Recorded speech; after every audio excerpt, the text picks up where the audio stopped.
Emirates astronomy সোসাইটির প্রাথমিক জ্যোতির্বৈজ্ঞানিক হিসাব অনুযায়ী আগামী বছর সংযুক্ত আরব আমিরাতে পবিত্র রমজান মাস শুরু হতে পারে ১৯ ফেব্রুয়ারি।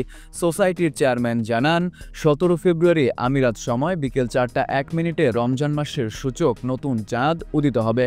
তবে সেই দিন চাঁদ সূর্যাস্তের মাত্র ১ মিনিট পর অস্ত যাবে, ফলে ওই সন্ধ্যায় চাঁদ দেখা অসম্ভব হবে। এজন্য রমজান শুরু হবে বৃহস্পতিবার ১৯ ফেব্রুয়ারি, এমনটাই অনুমান করা হচ্ছে। তবে চূড়ান্ত সিদ্ধান্ত কমিটির পর্যবেক্ষণের উপর নির্ভরশীল।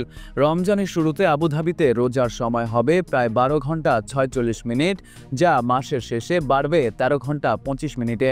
এ সময় দিনের দৈর্ঘ্য বাড়বে ১১ ঘন্টা ৩২ মিনিট থেকে ১২ ঘন্টা ১২ মিনিট পর্যন্ত।